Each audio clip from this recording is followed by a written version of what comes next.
Hello and welcome to the second part of a three-part winter bikepacking series. In this video, we are going to look at my winter bikepacking bike. I've had a lot of questions about this bike, so hopefully me running through it will answer those. Now, I don't claim that this is the world's best winter bikepacking bike. It absolutely isn't, but it works for me. I really love it and it does the job. So let's have a look at the bike. The bike is a 2016 Charge Cooker. Now, the company Charge, I believe, is still going, but they do not make bikes like this anymore. I think they made a transition to e-bikes. It's a shame that they don't make these sort of bikes anymore, really, because I think they're really good value. And at the time, this was incredible value. I got this brand new for £360, which I know there's been a lot of inflation over the last few years, but even so, even in 2016, for a brand new mountain bike with the features that it had, for 360 quid, it was an absolute bargain. Now, I have made some changes to it. One of the major drawbacks of this bike is it doesn't have eyelets for panniers or mudguards. So what I've had to do is I've had to source some racks. Now, these are from Topeak. We've got the Tetra rack at the front here and the other Tetra rack, which is the M2, I believe, on the rear. The great thing about those racks is they clamp onto the forks and the chainstays, so you can add more stuff, basically, including panniers if you want to go down that route. It came with some long flat bars, and I decided to swap them for the On-One Jeff from Planet X, which were pretty cheap, really comfortable, and I've attached these nuke-proof handlebar ends to make them a little bit more comfortable.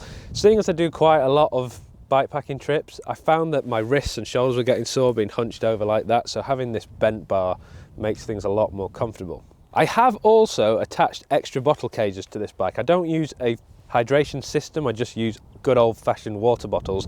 It comes with two, but I found a little cheap water bottle attachment that kind of straps on with an elastic band effectively to the bottom of the frame, so that's okay for carrying something like an additional flask or some extra tools.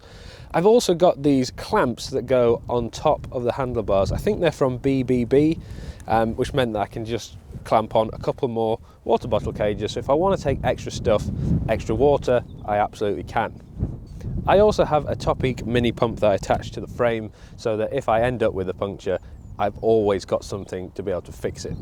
In hindsight, I do wish that I'd gone for a fat bike just so that I could put massive tyres on it. I don't have that option, but I can run pretty chunky tyres. These are 2.8 inch and they fit nicely, loads of tyre clearance at the front and a tiny little bit at the back. I really like this bike because of its simplicity. It doesn't have any suspension. The tyres are kind of the suspension really, because they are quite chunky. And it's not got any fancy gearing at all. It's just got a single drivetrain at the front and 10-speed Shimano at the back. So it's super easy to maintain, which is kind of a major bonus for me. The amount of winter trips I go on, I just want something that works and hardly ever goes wrong. The only thing I really find with this bike is I do occasionally get punctures, even with the fat tyres, but really other than that, there isn't a great deal that can go wrong with it, which is one of the main reasons that I like it. I use this bike all year when I'm doing off-road trips, but in the winter I will use this even as my road bike. It is hard work cycling with this on the road, given it's got these fat tyres and it's heavy, but it is reliable, and in the winter there's all kinds of stuff you find on the road that can cause issues with road bike, even gravel bike tyres. So I just like to keep it simple and go for something sturdy and reliable. I don't go on massive winter bikepacking trips. I don't enjoy it as much as cycling in the summer. I do like doing them and I always do. Check out some of my winter bikepacking in Scotland films if you haven't already. I'll put a card up there. Some absolutely epic trips.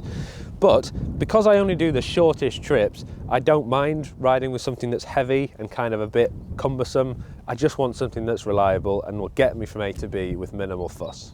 Click here to find out about my actual bikepacking setup on this bike, where I run through the bags and other gear that I use as well. And if you want to find out a bit more about the winter camping gear I take when I'm out on these winter bikepacking trips, click that card in the top right hand corner of the screen and you can watch that now.